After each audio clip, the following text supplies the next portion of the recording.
तो wide band, आज का जो हमारा टॉपिक है वो है wide band FM. Wide band FM मतलब हमारा जो मॉड्यूलेशन इंडेक्स है दैट इज ग्रेटर देन 1। तो हम सबसे पहले पढ़ना पड़ेगा इसके लिए बेसल्स फंक्शन। बेसल्स फंक्शन ये मैथमेटिकल कॉन्सेप्ट है जो इसमें यूज होता है। जो भी मैं लिख रहा हूँ वो आप प्लीज नोट कीजिएगा। बेसल्स फंक्शन होता है jn(x) है बराबर 1/2 पाई, integral goes from -pi to pi e raised power j x sin theta minus n theta d theta के बराबर। और हमें पता है एज n इंक्रीज, जैसे जैसे n बढ़ेगा jn ऑफ x डिक्रीजेस। ठीक है, तो कुछ प्रॉपर्टीज है बेसल्स फंक्शन की, वो भी हमें यूज करनी है वाइड बैंड एफएम में, वो भी देख लेते हैं पहले कुछ प्रॉपर्टीज। पहली प्रॉपर्टी है j of minus n of x है बराबर -1 raise power n j n of x के बराबर। और जो दूसरी प्रॉपर्टी है वो है summation n goes from -infinity to infinity j n square x है 1 के बराबर। ठीक है, और हमें पता है एक और जो हम यूलर्स फॉर्मूला यूज करते हैं, e raise power i theta होता है cos theta plus iota sine theta. cos theta, ये जो cos थीटा है वो है real part of e raise power i theta. और जो हमारा साइन थीटा है that is the imaginary part of e raise power i theta के बराबर। ठीक है, ये पॉइंट अगर क्लियर हो, चलिए आप चलते हैं हम हमारे वाइड बैंड एफएम में। ठीक है,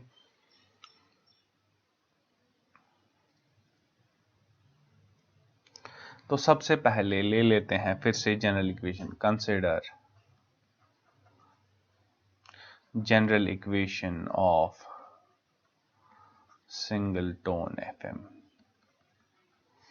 जो कि हमें पता है s f m of t है बराबर A C cos of 2 pi f c t plus beta sine 2 pi f m t के बराबर। ठीक है, तो ये जो है देखिए cos थीटा होता है मेरा रियल पार्ट, अभी मैंने देखा था अभी कुछ सेकंड पहले ही, तो मैं इसको ऐसे भी लिख सकता हूँ A C into real part of e raise power i, और थीटा के बदले ये सारा लिखूंगा 2 pi f c t plus beta sine 2 pi. अगर एग्जामिनेशन ऑफलाइन होता है तो ये इंपॉर्टेंट क्वेश्चन माना जाता है हमारा वाइड बैंड एफएम और नैरो बैंड एफएम भी, क्योंकि हमें पता है जो ई रे कॉस थीटा होता है वो होता है रियल पार्ट। वही मैंने कहा real part of e raise part, और ये सारा मैंने थीटा ले लिया, ये यहां से यहां तक। ठीक है, यहां तक तो क्लियर है। उसके बाद हमें पता है, इसको मैं ऐसे भी लिख सकता हूं s f m of t है बराबर ए सी। देखो अब जब रियल पार्ट है, देखो ये बीच में ऐड है, अगर हमें बेसिस सेम है तो पावर्स आर एडेड, तो I can write it as e raise power i 2 pi f subscript c t into e raise power i beta sine 2 pi f subscript m t. ठीक है, ऐसे लिख सकता हूं, अगर दोनों को ऐड करूंगा तो वापस यही से वैल्यू आ जाएगा। ठीक है, अब सबसे पहले अलग अलग से ले लेते हैं, पहले इसको ले लेता हूं फिर इसको ले लेता हूं, फिर देखते हैं हमारा आंसर क्या आता है। ठीक है, चलिए पहले क्या करते हैं, हम इसको ले लेते हैं, इस पोर्शन को, जो हमारा ये वाला पोर्शन है ये वाला, ये सारा इसको हम ले लेते हैं, ठीक है।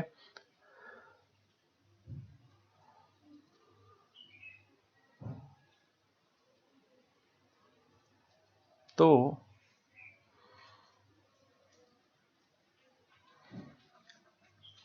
Consider y of t equals to e raised power ib sin 2 pi f subscript m of t। हम क्या मानेंगे, हम मान लेते हैं कि ये जो हमारी सिग्नल है y of t is periodic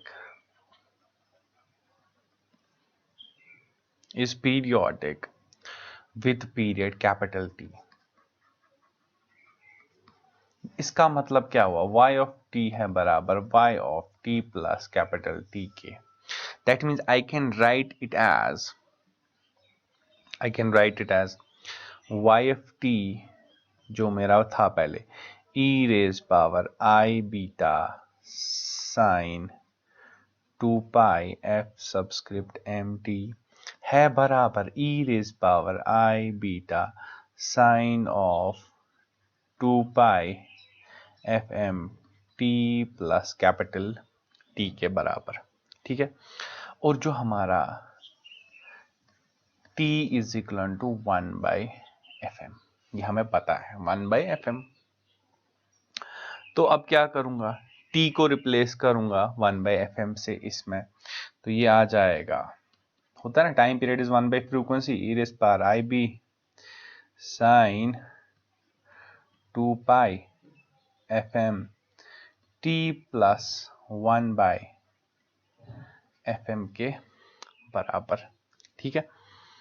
तो अब क्या करूंगा, मल्टीप्लाई कराऊंगा, देखो ये आएगा 2 पाई fm t और 2 पाई fm fm कैंसिल, तो 2 पाई के बराबर। तो आई कैन राइट, जब दोनों को fm को मल्टीप्लाई कराऊंगा तो ये आएगा कुछ ऐसे e raise power i p sine 2 pi fm into e raise power i b sine 2 pi के बराबर, ठीक है। साइन 2 पाई क्या होता है, साइन 2 पाई इज 0, तो दैट मीन्स ये जो बचा मुझे वैल्यू वो इतना ही बचा, ई रेज पावर आई बी साइन 2 पाई, सॉरी यहाँ पे एफ एम टी है, F m t into e raise power 0, वही आएगा ई रेज पावर आई b sine 2 pi f m t के बराबर। फिर से बताते हैं, y ऑफ टी लिया था, हमने माना ये पीरियड विद t है, तो y of T plus T, T हमें पता 1/फ्रीक्वेंसी होता है, तो मैंने 1/fm लिख लिया। फिर मैंने मल्टीप्लाई कराया f m t plus f m into f m काट दिया, तो ये 2 पाई बच गया। हमें पता है साइन ऑफ 2 पे होता है 0, ई रेज पर 0 इज 1, तो यहाँ पे सिर्फ इतना ही बचा। अब आगे क्या होता है चलिए देखते हैं। हमें ये चीज पता चली कि e raise power i b sine 2 pi f m t है बराबर, ये है periodic signal with time period t is equal to 1/fm के बराबर। एक्सपोनेंशियल फोरियर सीरीज को यूज करना है, तो एक्सपोनेंशियल फोरियर सीरीज पहले क्या कहती है, any function f of t with time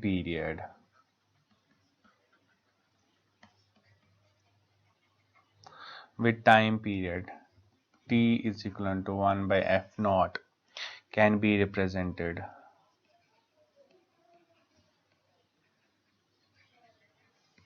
in exponential Fourier series as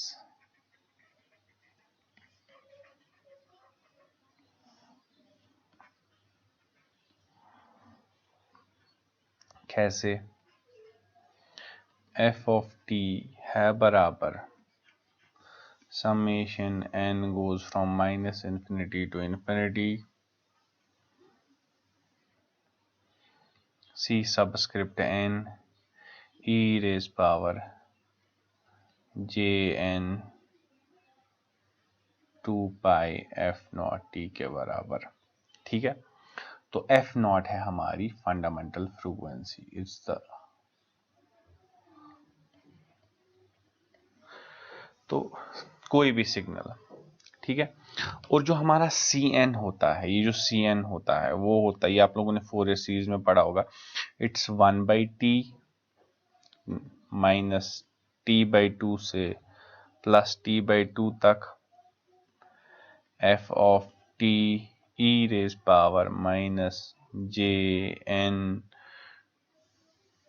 2 pi f not t dt के बराबर, और t is equal to 1/f not. अब हम क्या करेंगे, अब हम f ऑफ t जो हमारा है वो हम ये ले लेंगे और इसको हम फोरियर सीरीज में रिप्रेजेंट करेंगे। तो क्या करते हैं, कंसिडर f ऑफ t है बराबर e raise power j b sine 2 pi f subscript m of t के बराबर। तो अकॉर्डिंग टू फोरियर सीरीज तो हम इसको लिख सकते हैं बराबर c सबस्क्रिप्ट n, सॉरी यहाँ पे summation n goes from minus infinity to infinity, c of n e raised power j n e raised power j n 2 pi f m of t के बराबर, क्योंकि यहाँ पे f नॉट है f m के बराबर। और जो इसका Cn आएगा वैल्यू, मतलब ये असल में ये था j b sine 2 pi f m T को लिख सकते हैं in terms of Fourier series ऐसे। और यहाँ पे जो Cn होगा बराबर वो होगा 1/t, और 1/t को मैं ऐसे लिख सकता हूँ 1/fm, 1/1/fm समेशन, ऐसे ही मतलब -1/t, तो 1 - 1/t से तो मैं लिखूंगा इसको ऐसे, सॉरी -t/2 से, तो t/2 को मैं लिख सकता हूँ -1/2 fm, क्योंकि t is equal to 1/fm, और ये जाएगा +1/2 fm तक। और यहाँ पे लिख सकते हैं t is equal to 1/fm। तो यहाँ पे e raise power j beta sine 2 pi f subscript m t into e raise power minus jn 2 pi f subscript m t के बराबर, और हमारा dt जो कि ऑलरेडी वहां पे है। और हमें पता है, क्या पता है हमें, जो हमारा 2 पाई fmt है, ये जो है इसको हम ले लेते हैं थीटा के बराबर, क्योंकि ऐसे लंबा खींचेगा क्वेश्चन, तो हम इसको ले लेते हैं 2 पाई fmt। तो एज्यूम 2 पाई fmt को थीटा के बराबर,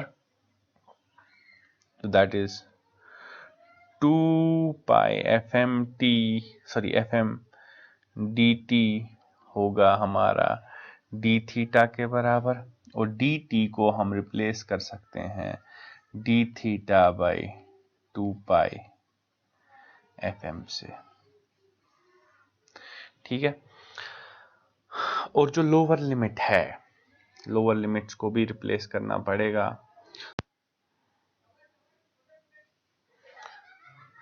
तो जो हमने लोअर लिमिट जो असल में हमने किया, दैट वाज हमने 2 पाई fmt को लिया थीटा के कॉरस्पॉन्डिंग, और t मेरा अगर हमारा लोअर लिमिट है, अगर मेरा लोअर लिमिट है, तो तब मैं क्या कर रहा हूँ 2 पाई fm, और t मेरा है lower limit, this is lower limit. t के बदले मैं डालूंगा -1/2 fm, जो मेरा लोअर लिमिट था, tends to theta fm 2 2 gone, तो थीटा आया मेरा minus pi which is the lower limit. ऐसे ही हमारा अपर लिमिट, अपर लिमिट क्या है?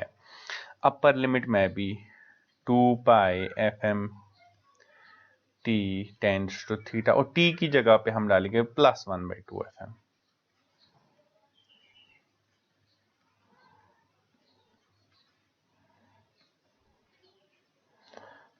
Theta equals to pi, this is the upper limit. ठीक है, अब जो ये वैल्यूज आ गए हमारे, एक तो हमारा डी टी का वैल्यू आया, थीटा का आया, minus theta, sorry upper limit और लोअर लिमिट, वो हम सी एन के वैल्यूज में रिप्लेस करेंगे तो हमें मिलेगा सी एन कुछ ऐसे, एफ एम बाहर माइनस पाई से pi e raise power j b sine theta into e raise power minus j n theta और d theta by 2 pi f m गया, तो जो मुझे वैल्यू बचा वो आया कुछ ऐसे, सी ऑफ एन आया 1/2 पाई के बराबर, माइनस पाई से pi e raise power j beta sine theta minus n theta के बराबर।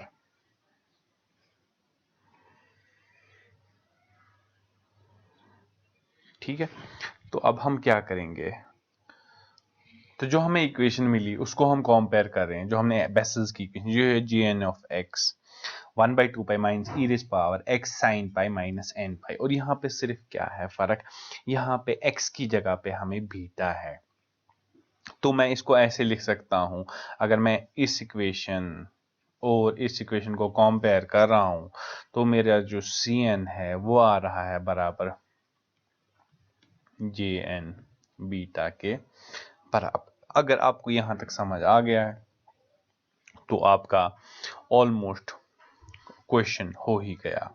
ठीक है, अब हम क्या करेंगे, अब हम जाएंगे वापस और हम इसको जो हमारी इक्वेशन थी उसमें रिप्लेस करेंगे, जो हमारी इक्वेशन नंबर 2 थी उसमें रिप्लेस करेंगे। इक्वेशन नंबर 2 थी, नए पेज पे चलते हैं, जो हमने एक्सपोनेंशियल फोरियर सीरीज में से निकाली थी, that was e raise power j beta sine 2 pi f m t है बराबर summation n goes from -infinity to +infinity c subscript n e raised power j n 2 pi f m t. ठीक है, तो अब हम क्या करेंगे, जो सी एन है, सी एन का वैल्यू हम रिप्लेस करेंगे जो हमें आया, तो हम इसको ऐसे लिख सकते हैं, summation n goes from -infinity to infinity, cn की जगह पे j subscript n beta e raise power j n 2 pi f m t के बराबर। ठीक है, अब जो हमारा ये जो है, जो हमारी इक्वेशन ए थी जिससे हमने अलग करके लिया हुआ था, अब हम ये जो वैल्यू है हमारा, ये जो है ये इक्वेशन, वो भी मैं लिख लेता हूं, वो क्या थी इक्वेशन, उसको हमने इक्वेशन ए लिखा हुआ है, जैसा कि नोट्स में आपको दे दूंगा। तो जो हमारी इक्वेशन ए थी वो थी कुछ ऐसे, एफ एम और है बराबर A C into real part of sorry यहाँ पे ऐसे कर सकते हैं हम, रियल पार्ट ऑफ ब्रैकेट में किसका रियल पार्ट, ई रेज पावर आई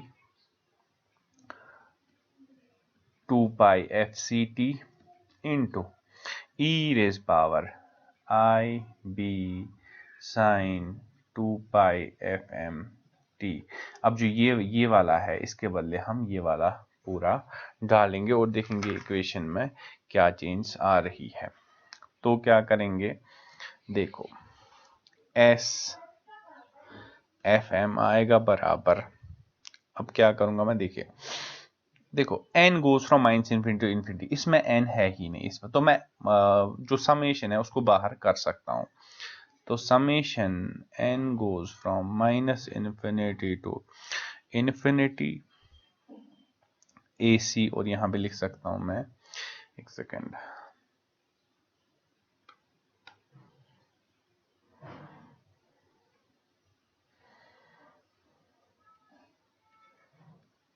AC और real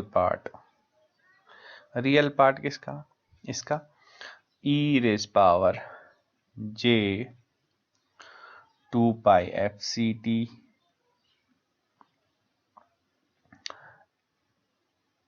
into e raise power j n 2 pi f m t into j n, मतलब बेसल्स फंक्शन। अब क्या करेंगे, basis are same, powers will get added, तो ये जो इक्वेशन हमें आएगी will be like this, will be s f m r बराबर A C into real part of summation n goes from minus infinity to infinity e raised power j 2 pi fc plus n fm of t into j n beta के बराबर। हमें पता है ये था real part मतलब I have to write cos of ये सारा, ठीक है। तो मैं इसको ऐसे लिख सकता हूँ वापस से, जैसे हमने स्टार्ट किया था, जैसे हमने वापस लिया था AC, और रियल पार्ट को हम लिख सकते हैं समेशन, लिख सकते हैं n goes from minus infinity to infinity, real part की जगह पे कॉस ऑफ ये सारा टर्म, कॉस ऑफ j तो लिखना ही नहीं है, 2 पाई, यहाँ पे ऐसे बड़ा सा bracket 2 pi FC plus FM of t into j n of b, cos वाला आर्ग्यूमेंट खत्म। और ये है हमारा ये है हमारा नैरो, ये वाइड बैंड FM के लिए ये equation of wide band FM। In terms of angular frequency 2 pi FC को लिखेंगे ओमेगा C, 2 पाई FM को लिखेंगे ओमेगा M, तो ये आएगा AC summation n goes from minus infinity to infinity cos of omega C। देखिए अब जो यहाँ पे है ओमेगा C और एक्चुअली यहाँ पे n है, n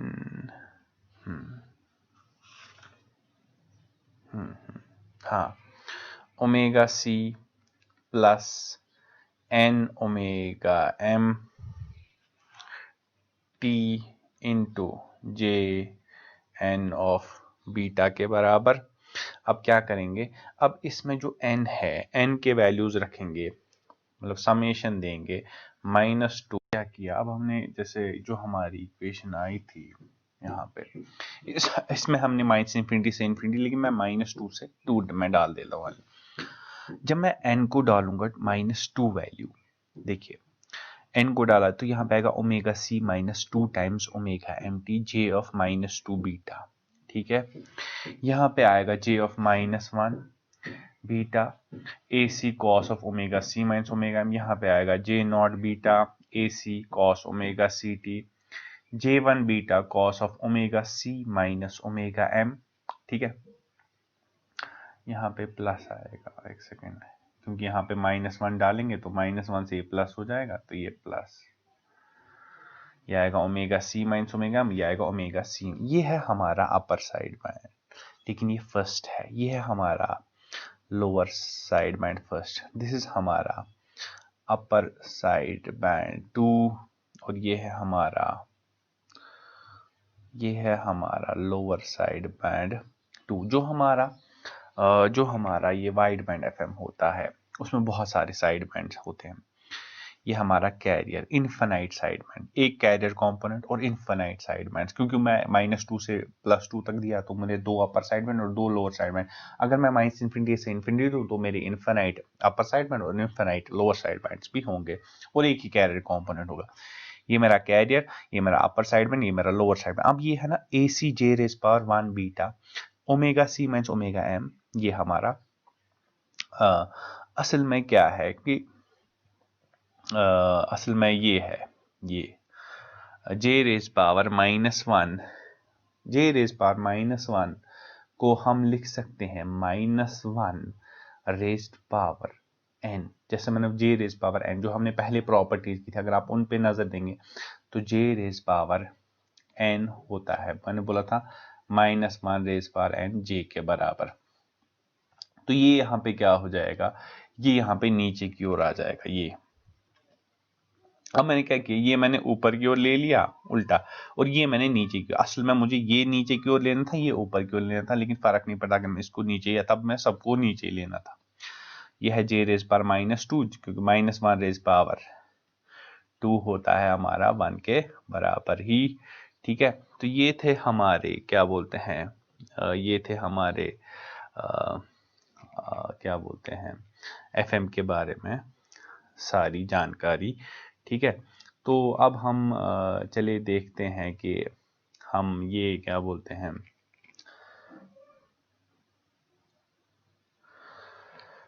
power content of wide band FM देखते हैं क्या होगा।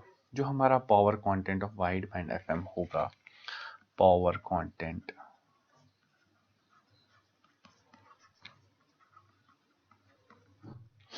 वो होगा पावर ऑफ कैरियर कंपोनेंट आएगा बराबर AC² JN² β/2 के, ऐसे उसके बाद power of upper side band 1 आएगा बराबर AC² J1² beta divided by 2R। ऐसे ही power of lower side band 1 आएगा बराबर AC² J-1² β/2R। तो पावर टोटल क्या आएगा, जो हमारा पावर टोटल आएगा वो आएगा AC²/2R को कॉमन निकालेंगे। अगर मैं पावर लोअर साइड बैंड 2 लूं तो यहाँ पे क्या आएगा AC² J-2 का स्क्वायर, ऐसे LS भी 3 होगा AC², तो क्या आएगा -इंफिनिटी से प्लस J ऑफ, अगर हमने -2² J of -1² plus J0² J1 का स्क्वायर प्लस J2 का स्क्वायर, ये सारों को ऐड करके आएगा 1, तो P टोटल आएगा AC²/2R के बराबर। ठीक है, AC²/2R को हम बोलते हैं, तो हम क्या बोलते हैं, जो हमारा पावर होता है मॉड्यूलेशन से पहले और मॉड्यूलेशन के बाद in case of wide band FM होता है कैरियर कंपोनेंट के बराबर ही। ठीक है, ऑल्दो जो हमारी एक्चुअल बैंडविड्थ ऑफ जो हमारा वाइड बैंड एफएम है वो इनफिनाइट है, लेकिन जो हमारा क्या बोलते हैं जो हमारा ये है क्या बोलते हैं उसके बाद गार्सन आया, उसने एक रूल निकाला बैंडविड्थ के लिए। और रूल क्या था, रूल उसने बोला, जैसे मेरा गार्सन रूल मैं थोड़ा ब्रीफली समझा देता हूँ। गार्सन ने क्या बोला, मान लो जो मेरा पहला अपर साइड बैंड 1 है, upper side band 1 is omega c plus omega m, upper side band 2 is omega c plus 2 times omega m. और ऐसे ही लोअर साइड बैंड 1 है omega c minus omega m, lower side band 2 है omega c minus 2 times omega m. तो अगर हम bandwidth निकालेंगे that will be upper side band 1 minus lower side band 1। Upper side band 1 मतलब omega c minus omega m minus omega c plus omega m. ये और ये cancel, 2 times omega M के बराबर। ये हमारी बैंड विड्थ होगी बराबर omega c plus 2 times omega m minus of omega c, यहाँ पे आएगा, हाँ यहाँ पे plus, minus omega c 2 times omega m, omega c cancel, तो बैंड विड्थ आएगा 4 टाइम्स ओमेगा एम के बराबर। तो कार्सन्स रूल ने क्या कहा कि जो bandwidth of wide band FM है, bandwidth of wide band FM है, वो बराबर है beta plus 1 into 2 times omega m. ठीक है, बीटा है मॉड्यूलेशन इंडेक्स, जो वाइड बैंड एफएम 1 से ज्यादा होगा उसको ऐड करना है 1 इंटू 2 टाइम्स ओमेगा एम के बराबर होगा हमारा कार्सन्स रूल ऑफ बैंड विड्थ। ठीक है, चलिए okay, thank you so much. ये था सारा वाइड बैंड एफएम के बारे में। अगर हमारा ऑफलाइन एग्जाम होते इंपॉर्टेंट क्वेश्चन है, इस डेरिवेशन को बहुत प्रैक्टिस की जरूरत है। ठीक है, थैंक यू सो मच।